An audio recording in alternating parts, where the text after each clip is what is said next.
여러분, 오늘 들려드릴 이야기는 한 어머니의 끔찍한 발견에 관한 이야기입니다. 장례식장에서 벌어진 기이한 일로부터 시작된 이 사연을 들어보시죠. 미옥은 딸 은서의 영정 사진을 바라보며 눈물을 삼키고 있었습니다. 29의 나이에 갑작스럽게 세상을 떠난 딸의 모습이 너무나 평온해 보였거든요. 교통사고라는 갑작스러운 비극 앞에서 미옥은 아직도 현실을 받아들이기 어려웠습니다. 사위 우진이 옆에서 조용히 눈물을 흘리며 장모의 어깨를 감싸 안고 있었죠. 어머니, 힘내세요. 은서도 하늘에서 어머니가 너무 슬퍼하시는 걸 보고 싶어 하지 않을 거예요. 우진의 위로에 미옥은 고개를 끄덕였습니다. 이런 때일수록 서로 의지해야 한다고 생각했거든요. 딸을 잃은 슬픔만큼이나 아내를 잃은 우진의 마음도 이해할 수 있었으니까요. 그런데 바로 그때였습니다. 장례식장 입구로 누군가가 흰색 털뭉치를 안고 들어왔는데 그것은 다름 아닌 은서가 기르던 반려견 백구였습니다. 이웃집 할머니가 잠시 맡아주시다가 마지막 인사라도 시켜주려고 데려온 것이었죠. 평소에 온순하고 사람을 좋아하던 백구는 미옥을 보자마자 반갑게 꼬리를 흔들며 다가왔습니다. 백구야, 우리 은서가 어디 갔는지 알고 있니? 미옥이 백구를 쓰다듬으며 속삭이자 백구는 슬픈 듯 낑낑거리며 은서의 영정사진 쪽을 바라봤습니다. 마치 주인이 왜 움직이지 않는지 궁금해하는 것처럼 말이에요. 조문객들도 백구의 모습을 보며 안타까워했습니다. 그런데 우진이 백구에게 다가가자 상황이 완전히 바뀌었습니다. 순간 백구의 눈빛이 변하더니 우진을 향해 맹렬하게 짖기 시작한 거예요. 으르렁거리며 이빨을 드러내는 백구의 모습에 장례식장이 순식간에 소란스러워졌습니다. 어머, 걔가 왜 저러지? 평소에 저렇게 사납지 않았는데. 조문객들이 수군거리는 소리가 들렸습니다. 미옥은 당황해서 백구를 진정시키려 했지만 백구는 계속해서 우진만 보면 격렬하게 반응했습니다. 마치 우진을 적으로 여기는 것처럼 말이죠. 미안해요, 어머니. 아마 제가 낯선 사람이라서 그런 것 같아요. 백구가 스트레스를 많이 받았나 봅니다. 우진이 미안하다는 표정으로 말했지만 미옥의 마음 한구석에는 이상한 기분이 들었습니다. 백구는 평소에 우진을 잘 따랐거든요. 은서와 우진이 결혼한 지 2년이 넘었는데 백구가 우진을 이렇게 싫어한 적은 한 번도 없었으니까요. 결국 이웃집 할머니가 백구를 다시 데려가셨지만 미옥은 백구의 이상한 행동이 계속 마음에 걸렸습니다. 동물의 본능이 뭔가를 알고 있는 건 아닐까 하는 생각이 머릿속을 떠나지 않았거든요. 하지만 이런 생각을 한다는 것 자체가 우진에게 미안했습니다. 슬픔 때문에 이상한 상상을 하고 있는 건 아닐까 싶었으니까요. 장례식이 끝나고 집으로 돌아온 미옥은 딸의 빈 방을 바라보며 또다시 눈물을 흘렸습니다. 은서의 옷가지와 화장품들이 그대로 놓여있는 방에서 딸의 체온이 아직 남아있는 것만 같았거든요. 우진도 힘들어하는 모습이었지만 미옥은 혼자만의 시간이 필요했습니다. 딸을 잃은 슬픔을 조용히 사귀고 싶었으니까요. 이튿날 아침 미옥은 백구를 데려와서 키우기로 결정했습니다. 은서가 그토록 아끼던 백구를 혼자 둘 수는 없다고 생각했거든요. 그리고 백구와 함께 있으면 딸의 온기를 조금이나마 느낄 수 있을 것 같았으니까요. 그런데 백구를 집으로 데려오자마자 또다시 이상한 일이 벌어졌습니다. 우진이 집에 들어서는 순간 백구가 다시 짖기 시작한 거예요. 장례식장에서와 똑같은 반응이었죠. 백구야, 왜 그러니? 우진이 오빠잖아. 미옥이 백구를 달래려 했지만 백구는 우진이 다가올 때마다 뒷걸음치며 경계심을 드러냈습니다. 심지어 우진이 소파에 앉으려고 하자 백구는 소파 밑으로 숨어버렸어요. 어머니, 백구가 아직 환경에 적응을 못해서 그런 것 같아요. 시간이 지나면 괜찮아질 거예요. 우진의 말이 그럴듯해 보였지만 미옥은 뭔가 이상하다는 느낌을 지울 수 없었습니다. 백구는 미옥에게는 여전히 애교를 부리며 잘 따랐거든요. 오직 우진에게만 적대적인 반응을 보였으니까요. 며칠이 지나도 상황은 나아지지 않았습니다. 오히려 백구의 반응은 더욱 격해졌어요. 우진이 집에 들어올 때마다 백구는 마치 침입자를 경계하듯 지저댔고, 심지어 우진이 부엌으로 가려고 하면 백구가 길을 막고 서기도 했습니다. 미옥은 점점 이상한 생각이 들기 시작했습니다. 혹시 백구가 뭔가를 알고 있는 건 아닐까 하는 생각 말이에요. 그래서 며칠 전 은서의 사고 당일을 다시 떠올려 봤습니다. 그날 오후 은서는 백구와 함께 산책을 나갔다가 집 근처 도로에서 트럭에 치여 세상을 떠났습니다. 백구는 다행히 무사했지만 은서는 현장에서 즉사했다고 했어요. 우진은 그때 회사에 있었다고 했고 경찰도 단순한 교통사고로 결론 지었습니다. 하지만 미옥은 한 가지 이상한 점을 발견했습니다. 집 주변에 설치된 폐쇄회로 텔레비전을 확인해 보고 싶어진 거예요. 혹시 사고 전후의 상황을 더 자세히 알 수 있을지도 모른다고 생각했으니까요. 다음 날 미옥은 관리사무소에 가서 폐쇄회로 텔레비전 영상을 보여달라고 부탁했습니다. 딸의 마지막 모습이라도 보고 싶다며 간청했더니 관리소장이 안타까워하며 영상을 보여줬어요. 영상에서 은서는 백구와 함께 평소처럼 산책을 나가는 모습이 보였습니다. 그런데 미옥은 영상을 보면서 묘한 위화감을 느꼈어요.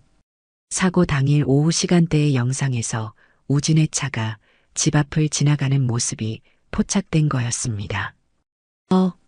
우진이가 그때 회사에 있었다고 했는데 미옥은 다시 한번 영상을 확인해 봤습니다. 분명히 우진의 차가 은서가 사고를 당한 시간 직전에 집 근처를 지나가고 있었어요.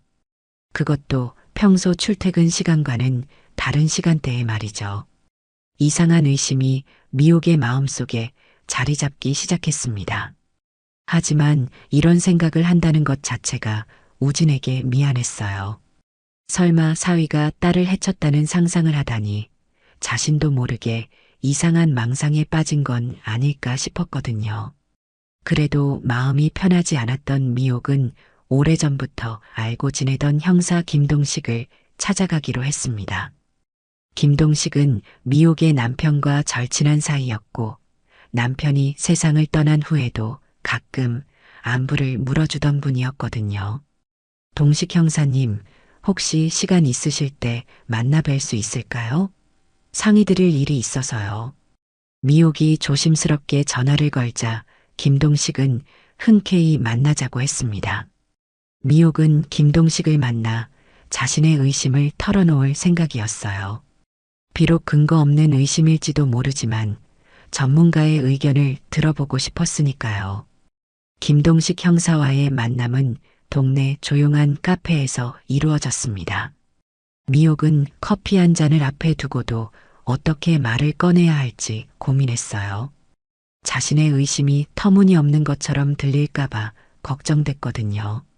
형사님, 제가 이상한 이야기를 할 텐데 혹시 웃지 마세요. 무슨 말씀이세요? 은서 일로 많이 힘드실 텐데 편하게 말씀해 보세요. 김동식의 따뜻한 말에 용기를 얻은 미옥은 백구의 이상한 행동과 폐쇄회로 텔레비전에서 본 우진의 차에 대해 이야기했습니다. 말을 하면서도 자신이 너무 예민하게 반응하고 있는 건 아닌지 의심스러웠어요. 형사님, 제가 너무 이상한 생각을 하고 있는 걸까요? 사실 우진이는 정말 착한 아이거든요. 은서를 그렇게 아꼈는데. 김동식은 미옥의 이야기를 끝까지 들어봤지만 표정이 그리 밝지 않았습니다. 미옥 씨, 솔직히 말씀드리면 현재로서는 확실한 증거가 부족해 보여요. 반려견의 행동이나 폐쇄회로 텔레비전에 나타난 차량 정도로는 수사를 시작하기 어렵습니다. 그리고 이미 교통사고로 결론난 사건이기도 하고요. 미옥의 마음은 무거워졌습니다. 김동식의 말이 맞다는 걸 알고 있었거든요. 하지만 뭔가 석연치 않은 기분은 여전했어요.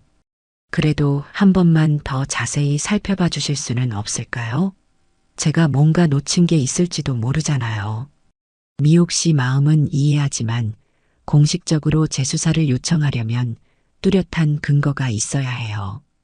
지금 상황으로는 어려울 것 같습니다. 김동식의 답변에 미옥은 실망감을 감출 수 없었습니다. 그래도 포기할 수는 없었어요. 혹시라도 딸에게 무슨 일이 있었다면 반드시 밝혀내야 한다고 생각했으니까요. 카페를 나온 미옥은 집으로 돌아가는 길에 우진을 만났습니다. 우진은 마침 미옥을 찾고 있었다며 반갑게 인사했어요. 어머니, 어디 다녀오셨어요? 집에 없으셔서 걱정했습니다. 아, 잠깐 볼 일이 있어서 나갔다가 왔어. 미옥은 우진에게 김동식을 만난 일은 말하지 않았습니다. 혹시 우진이 불쾌해할까봐 걱정됐거든요. 그런데 어머니, 혹시 은서 사고 일에 대해서 뭔가 궁금한 게 있으시면 언제든 물어보세요. 저도 그날 일을 자세히 말씀드릴 수 있으니까요. 우진의 말에 미옥은 속으로 놀랐습니다. 마치 자신의 마음을 읽은 것처럼 느껴졌거든요. 그래서 조심스럽게 물어봤어요. 그럼 우진아, 그날 너는 정말 회사에만 있었던 거니? 중간에 나온 적은 없고? 네, 어머니. 그날은 중요한 회의가 있어서 하루 종일 회사에 있었어요. 동료들도 다 증명해 줄 수 있습니다. 왜 그런 질문을 하세요? 우진의 대답은 너무나 자연스러웠습니다. 조금의 망설임도 없었고 오히려 궁금해하는 표정이었어요. 미옥은 자신이 의심했던 것이 부끄러워졌습니다. 아니야, 그냥 혹시 은서 마지막 모습을 본 사람이 있나 해서. 아, 그런 거였군요. 저도 그날 일찍 퇴근해서 은서와 함께 있었다면 좋았을 텐데. 정말 후회가 돼요. 우진은 진심으로 슬퍼하는 것 같았습니다. 눈물까지 글썽이며 은서를 그리워하는 모습을 보니 미옥은 자신의 의심이 잘못된 것 같다고 생각했어요. 집에 돌아온 미옥은 백구를 보며 한숨을 쉬었습니다. 여전히 백구는 우진만 보면 지저댔지만 미옥은 이제 그것이 단순히 환경 변화에 대한 스트레스 때문일 거라고 생각하려 했어요. 주변 사람들도 미옥의 상태를 걱정하기 시작했습니다. 이웃들은 미옥이 딸을 잃은 충격으로 이상한 생각을 하고 있는 것 같다며 수군거렸어요. 미옥 씨가 요즘 좀 이상해 보여. 딸 잃은 충격이 너무 커서 그런가 봐. 맞아. 며느리랑 사위사이도 좋았는데 괜한 의심을 하고 있는 것 같더라고. 이런 말들이 미옥의 귀에 들어올 때마다 자신이 정말 이상한 사람이 된 것 같아서 괴로웠습니다. 하지만 미옥은 쉽게 포기할 수 없었습니다.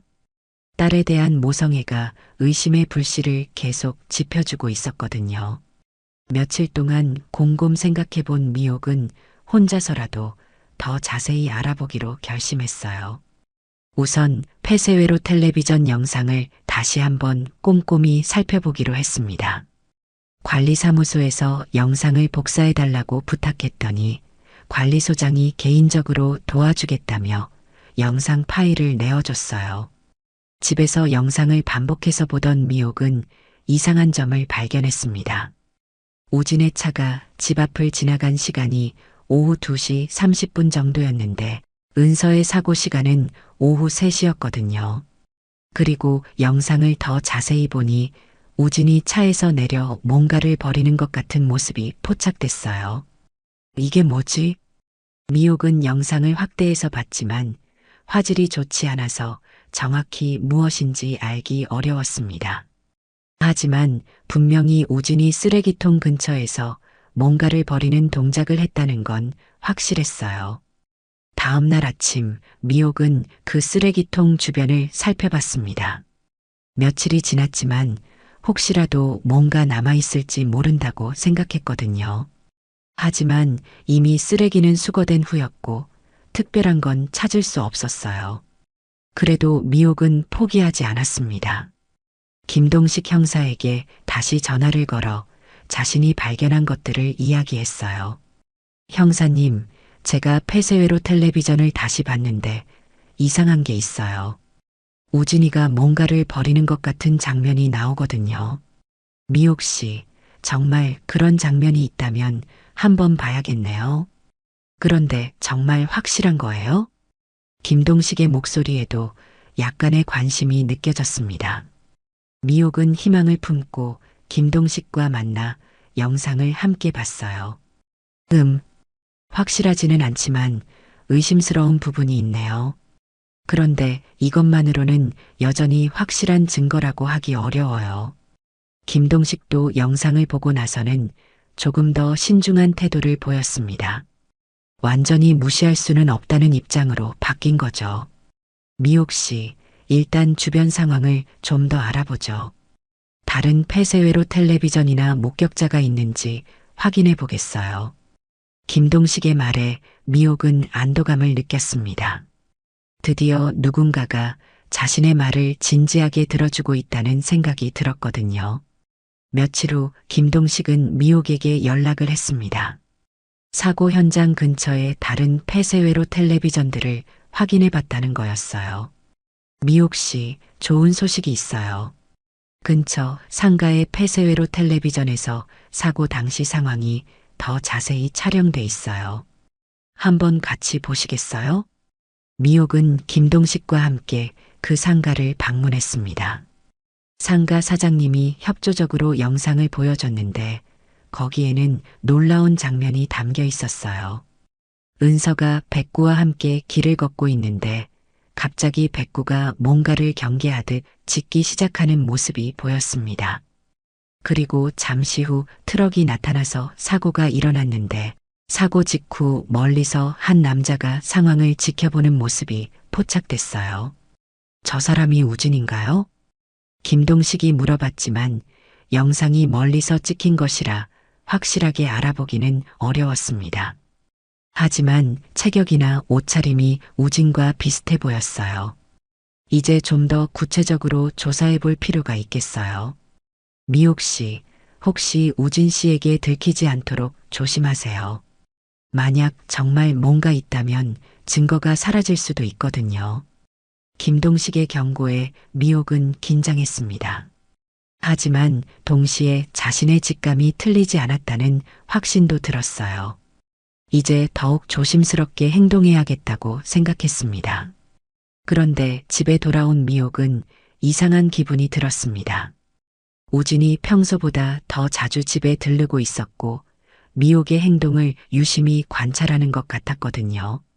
어머니, 요즘 어디 다녀오시는 일이 많으시네요. 몸조리 잘하셔야 하는데. 우진의 말에는 은근한 압박감이 느껴졌습니다. 혹시 자신의 행동을 눈치채고 있는 건 아닐까 하는 불안감이 미옥을 엄습했어요. 며칠 후 미옥에게 충격적인 일이 벌어졌습니다. 김동식과 함께 수집했던 증거들이 모두 사라진 거예요. 집에 보관해 두었던 폐쇄회로 텔레비전 영상 파일과 메모들이 흔적도 없이 없어져 버린 거였습니다. 이상해. 분명히 여기에 두었는데. 미옥은 집안을 샅샅이 뒤져봤지만 찾을 수 없었어요. 그제서야 우진이 자신의 조사에 대해 알고 있다는 확신이 들었습니다. 하지만 확실한 증거도 없이 우진을 의심할 수는 없었어요. 더 큰 충격은 그 다음에 기다리고 있었습니다. 어느 날 아침 일어나 보니 백구가 보이지 않는 거예요. 평소에 미옥 곁을 떠나지 않던 백구가 갑자기 사라진 것이었습니다. 백구야, 백구. 미옥은 온 동네를 돌아다니며 백구를 찾았지만 아무 소용이 없었어요. 마치 연기처럼 사라져버린 것 같았습니다. 이웃들에게 물어봐도 아무도 백구를 본 사람이 없었어요. 미옥은 김동식에게 급히 전화를 걸었습니다. 형사님, 큰일 났어요. 백구가 사라졌어요. 그리고 제가 모아둔 자료들도 모두 없어졌어요. 뭐라고요? 언제부터 없어졌어요? 백구는 어젯밤까지 있었는데 오늘 아침에 없어졌어요. 자료들은 언제 없어졌는지 모르겠어요. 김동식도 심각하게 받아들였습니다. 단순한 우연이라고 보기에는 타이밍이 너무 의심스러웠거든요. 미옥 씨, 지금 상황이 위험할 수 있어요. 혹시 다른 곳에 머물 곳은 없나요? 아니에요. 저는 괜찮아요. 그냥 백구만 찾고 싶어요. 미옥은 김동식의 제안을 거절했습니다. 집을 떠나면 백구가 돌아왔을 때 찾지 못할까봐 걱정됐거든요. 그런데 우진이 나타나서 위로의 말을 건넸어요. 어머니, 백구 일로 많이 걱정하고 계시죠? 제가 친구들과 함께 찾아보겠어요. 분명히 근처 어딘가에 있을 거예요. 우진의 말은 진심으로 들렸지만 미옥은 더 이상 우진을 믿을 수 없었습니다. 오히려 우진이 백구를 어떻게 했을지도 모른다는 무서운 생각이 들었어요. 며칠이 지나도 백구는 나타나지 않았습니다. 미옥은 점점 절망에 빠져들었어요. 딸도 잃고 이제 백구마저 잃었다는 생각에 견딜 수 없었거든요. 은서야, 엄마가 미안해. 백구까지 지켜주지 못해서. 미옥은 딸의 영정사진 앞에서 눈물을 흘렸습니다. 자신이 너무 약해서 진실을 밝혀내지 못하고 있다는 자책감이 몰려왔어요. 김동식도 백구 실종에 대해 조사해봤지만 단서를 찾을 수 없었습니다. 폐쇄회로 텔레비전을 확인해봐도 백구가 어디로 갔는지 알 수 없었어요. 미옥 씨, 정말 죄송해요. 백구를 찾지 못해서. 괜찮아요, 형사님. 제가 너무 성급했나 봐요. 미옥은 체념한 듯한 목소리로 말했지만 마음속으로는 복수심이 불타오르고 있었습니다. 우진이 정말 딸을 죽이고 이제 백구까지 해친 거라면 절대 용서할 수 없었거든요. 하지만 증거도 없고 백구도 없는 상황에서 미옥이 할 수 있는 일은 아무것도 없어 보였습니다. 주변 사람들은 미옥이 정신적 충격으로 이상한 망상에 빠져 있다고 생각하기 시작했어요. 미옥 씨가 요즘 너무 이상해 보여. 사위한테 무슨 원한이라도 있나? 딸 잃은 충격이 너무 커서 그런가 봐. 불쌍해라. 이런 소문들이 돌기 시작했고 미옥은 점점 고립감을 느꼈습니다. 아무도 자신의 말을 믿어주지 않았고 오히려 이상한 사람 취급을 받고 있었거든요. 우진은 그런 미옥을 보며 안타까운 표정을 지었습니다. 어머니, 너무 힘들어하지 마세요. 은서도 하늘에서 어머니가 이렇게 괴로워하는 걸 보면 슬퍼할 거예요. 우진의 말에는 묘한 여유가 느껴졌습니다. 마치 모든 것을 통제하고 있다는 자신감 같은 것이 엿보였어요. 미옥은 그런 우진을 보며 분노가 치밀어 올랐지만 참을 수밖에 없었습니다. 절망에 빠져 있던 미옥에게 기적 같은 일이 벌어졌습니다. 일주일 만에 백구가 돌아온 거예요. 그것도 집에서 10km나 떨어진 산속에서 발견됐다는 소식이었습니다. 어머니, 백구 찾았어요. 이웃집 할머니가 급히 달려와서 알려주셨어요. 산책하던 등산객이 백구를 발견하고 목줄에 적힌 연락처로 전화를 했다는 거였습니다. 미옥은 급히 그곳으로 달려갔습니다. 백구는 비에 젖고 상처투성이가 된 채로 나무에 묶여 있었어요. 미옥을 보자마자 백구는 힘없이 꼬리를 흔들며 낑낑거렸습니다. 백구야, 괜찮니? 누가 너를 이렇게 했니? 미옥이 백구를 안아주자 백구는 안도한 듯 미옥의 품에 몸을 맡겼어요. 하지만 백구의 몸 곳곳에서 이상한 상처들이 발견됐습니다. 마치 누군가와 격렬하게 몸싸움을 한 것 같은 흔적들이었어요. 수의사에게 백구를 데려가자 더욱 놀라운 사실이 밝혀졌습니다. 백구 입속에서 이상한 섬유질이 발견됐어요. 옷감 조각 같은데 누군가를 물었을 때 생긴 것 같습니다. 수의사의 말에 미옥은 가슴이 뛰었습니다. 혹시 백구가 자신을 공격한 사람을 물었던 건 아닐까 하는 생각이 들었거든요. 그 섬유지를 보관해 주실 수 있나요? 물론이죠. 혹시 신고할 일이 있으면 증거가 될 수 있으니까요. 미옥은 즉시 김동식에게 연락했습니다. 백구가 돌아왔다는 소식과 함께 새로운 증거가 있다는 것도 알려줬어요. 정말요? 백구가 돌아왔다고요? 다행이네요. 그런데 섬유질이라니. 김동식도 흥미를 보였습니다.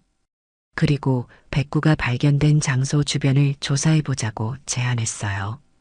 다음 날 미옥과 김동식은 백구가 발견된 산속을 함께 탐색했습니다. 그곳에서 놀라운 발견을 했어요. 나무 뒤편에 묻혀 있던 작은 봉지를 찾아낸 거였습니다. 이게 뭘까요?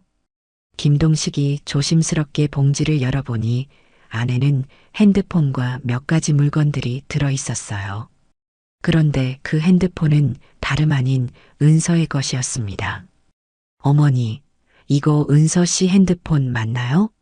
맞아요. 분명히 은서 핸드폰이에요. 케이스까지 똑같아요. 미옥은 흥분했습니다. 은서의 핸드폰은 사고 당시 파손되어서 경찰이 가져갔다고 했는데 왜 여기에 있는 걸까요? 김동식이 핸드폰을 켜보니 다행히 작동했습니다. 그리고 마지막 통화 기록을 확인해 보자 충격적인 사실이 드러났어요. 어머니, 은서 씨가 사고 당일에 우진 씨와 통화를 했네요. 그것도 사고 시간 10분 전에. 통화 내용을 들어보니 더욱 놀라운 것들이 나왔습니다. 은서와 우진이 뭔가 심각한 이야기를 하고 있었고 은서의 목소리에는 분노가 섞여 있었어요. 여보, 이제 더 이상 참을 수 없어. 당신이 회사 돈을 빼돌리고 있다는 거 다 알고 있어. 은서야, 잠깐만. 오해야. 오해가 아니야. 증거도 다 있어. 그리고 보험금까지 늘렸잖아. 당신 정말 나를. 통화는 거기서 갑자기 끊어져 있었습니다. 미옥과 김동식은 서로를 바라봤어요. 이제 우진의 동기가 명확해진 거였습니다. 보험금과 횡령. 그래서 은서를. 미옥의 목소리는 분노로 떨리고 있었습니다. 사랑하는 딸이 돈 때문에 목숨을 잃었다는 생각에 견딜 수 없었거든요. 김동식은 즉시 우진의 회사와 보험 관련 자료들을 조사하기 시작했습니다. 그리고 며칠 후 놀라운 사실들이 속속 밝혀졌어요. 우진은 실제로 회사 돈을 빼돌리고 있었고 은서 명의로 된 거액의 보험에도 가입해 있었습니다. 그리고 은서가 사고를 당하기 일주일 전에 보험금을 2배로 늘렸다는 사실까지 확인됐어요. 이제 모든 퍼즐이 맞춰지네요. 우진이 모든 걸 계획했던 거예요. 미옥은 드디어 진실을 알게 됐다는 안도감과 함께 우진에 대한 분노가 극에 달했습니다. 이제 우진을 법정에서 만나야겠다고 다짐했어요. 모든 증거를 확보한 김동식은 본격적인 수사에 들어갔습니다. 하지만 우진을 체포하기 전에 확실한 자백을 받아내는 것이 좋겠다고 판단했어요. 그래서 미옥과 함께 치밀한 계획을 세웠습니다. 미옥 씨, 우진을 함정에 빠뜨려야 해요. 자연스럽게 자백을 유도할 수 있는 상황을 만들어 봅시다. 김동식의 제안에 미옥은 동의했습니다. 우진의 범죄를 완벽하게 증명하고 싶었거든요. 미옥은 우진에게 전화를 걸었습니다. 평소처럼 자연스러운 목소리로 말이에요. 우진아, 시간 있을 때 집에 좀 와줄래? 은서 물건들을 정리하려고 하는데 도움이 필요해. 네, 어머니. 지금 당장 가겠어요. 우진은 의심 없이 집으로 왔습니다. 미옥은 우진을 거실로 안내하며 차를 대접했어요. 그런데 백구가 우진을 보자마자 또다시 맹렬하게 짖기 시작했습니다. 어머니, 백구가 아직도 저를 싫어하네요. 참 신기해요. 우진이 웃으며 말했지만 미옥은 그 웃음 뒤에 숨겨진 긴장감을 느낄 수 있었어요. 우진아, 사실 말이 있어. 며칠 전에 백구가 실종됐을 때 정말 걱정 많이 했거든. 네, 저도 걱정했어요. 다행히 무사히 돌아와서 정말 다행이에요. 그런데 백구가 돌아왔을 때 입에 뭔가 이상한 것들이 있더라고. 옷감 조각 같은 것들 말이야. 미옥의 말에 우진의 표정이 미묘하게 변했습니다. 하지만 여전히 태연한 척하고 있었어요. 아, 그래요? 산에서 뭔가 물어뜯었나 보네요. 맞아, 그런 것 같아. 그런데 더 신기한 건 은서 핸드폰을 찾았다는 거야. 이번에는 우진의 얼굴이 확실히 굳어졌습니다. 하지만 여전히 침착함을 유지하려고 노력하고 있었어요. 어머니, 그게 무슨 말씀이세요? 은서 핸드폰은 사고 때 파손됐다고 했는데. 그래, 나도 그렇게 알고 있었어. 그런데 백구가 있던 곳에서 찾았거든. 신기하게도 멀쩡하더라고. 미옥이 핸드폰을 꺼내 보이자 우진의 얼굴이 완전히 창백해졌습니다.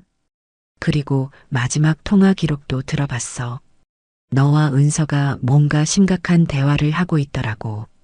어머니, 그건 우진이 변명하려고 했지만 바로 그때 김동식과 다른 형사들이 집 안으로 들어왔습니다. 미리 대기하고 있다가 신호를 받고 온 거였어요. 우진 씨, 당신을 은서 씨살인 혐의로 체포합니다. 김동식의 선언에 우진은 당황했습니다. 하지만 여전히 발뺌을 시도했어요. 무슨 소리예요? 제가 언제 은서를 죽였다고. 우진 씨, 모든 증거가 다 나왔어요. 회사 횡령건, 보험금 증액건, 그리고 은서 씨와의 마지막 통화까지. 더 이상 발뺌하지 마세요. 김동식이 차근차근 증거들을 나열하자 우진의 얼굴에서 마지막 희망이 사라졌습니다. 미옥은 우진을 똑바로 바라보며 말했습니다. 우진아, 너는 은서가 얼마나 너를 사랑했는지 알고 있니? 그런 아이를 돈 때문에 죽였다고? 어머니, 저는 정말. 그만해. 백구가 다 알고 있었어. 동물의 본능이 너의 본 모습을 알아본 거야.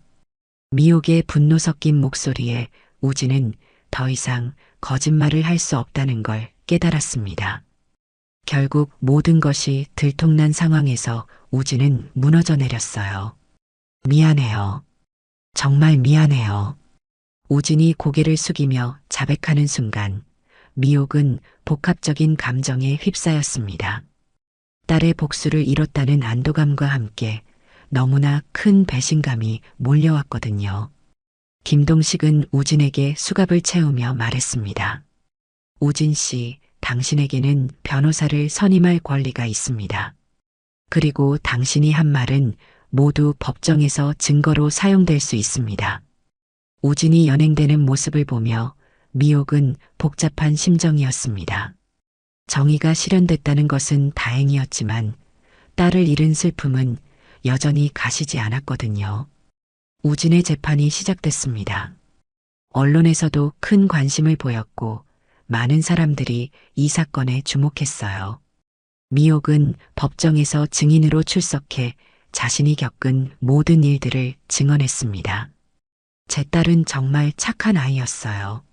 남편을 믿고 사랑했는데 그런 딸이 돈 때문에 목숨을 잃다니. 미옥의 증언에 방청석에서는 탄식 소리가 흘러나왔습니다. 검사는 우진의 범행을 차근차근 입증해 나갔고 우진의 변호사도 별다른 변명을 하지 못했어요. 백구도 특별한 증인으로 법정에 출석했습니다.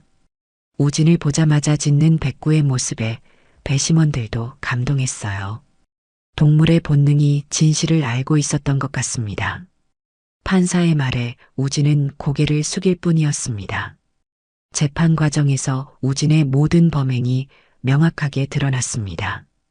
회사 돈을 빼돌리고 있던 것이 은서에게 들통났고 이혼과 함께 모든 것을 이를 위기에 처하자 보험금을 노리고 은서를 죽인 거였어요.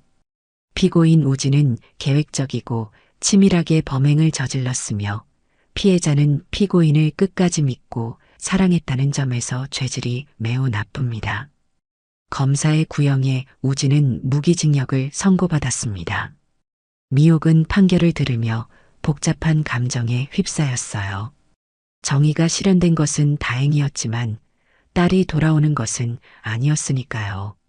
재판이 끝난 후 미옥은 김동식에게 깊은 감사를 표했습니다. 형사님 덕분에 진실을 밝힐 수 있었어요. 정말 고마워요. 아니에요. 미옥 씨가 포기하지 않고 끝까지 의심했기 때문에 가능한 일이었어요. 어머니의 사랑이 딸의 억울함을 풀어준 거예요. 집으로 돌아온 미옥은 은서의 영정사진 앞에 앉았습니다. 백구도 옆에서 조용히 앉아 있었어요. 은서야, 이제 편히 쉬어. 엄마가 내 억울함을 풀어줬어. 미옥은 딸의 사진을 바라보며 평화로운 미소를 지었습니다. 오랜 시간 가슴속에서 불타오르던 분노와 의심이 마침내 가라앉았거든요. 몇 달 후 미옥은 백구와 함께 새로운 일상을 시작했습니다. 딸을 잃은 슬픔은 여전했지만 진실이 밝혀졌다는 것만으로도 마음의 평화를 찾을 수 있었어요. 백구야, 우리 이제 평온하게 살자. 은서도 하늘에서 지켜보고 있을 거야. 백구는 미옥의 손을 하드며 동의하는 듯 했습니다. 이제 더 이상 누구를 경계할 필요도 없었거든요. 어느 봄날 오후 미옥과 백구는 은서의 무덤을 찾았습니다. 무덤 앞에는 은서가 좋아하던 하얀 국화꽃을 놓았어요. 은서야, 엄마와 백구가 왔어. 내가 걱정하지 않도록 우리 잘 살고 있어. 바람이 살랑 불어와 국화꽃잎을 흔들었습니다. 마치 은서가 대답하는 것처럼 느껴졌어요. 미옥은 백구와 함께 무덤 앞에서 조용한 시간을 보냈습니다. 정의가 실현됐다는 것, 그리고 딸의 억울함이 풀렸다는 것. 그것만으로도 미옥에게는 충분했습니다. 이제 새로운 시작이었어요. 딸의 추억을 가슴에 품고 백구와 함께 평온한 나날을 보낼 수 있게 된 거였습니다. 해가 서쪽으로 기울어갈 때까지 미옥과 백구는 은서의 무덤 앞에 앉아 있었습니다. 더 이상 의심하고 분노할 필요가 없는 평화로운 오후였어요. 진실은 밝혀졌고 정의는 실현됐으며 사랑하는 딸의 영혼도 이제 편히 쉴 수 있게 됐으니까요. 이것이 한 어머니가 딸을 위해 끝까지 포기하지 않았던 이야기입니다. 동물의 본능이 알려준 진실, 그리고 모성애가 이뤄낸 정의로운 복수의 이야기였어요.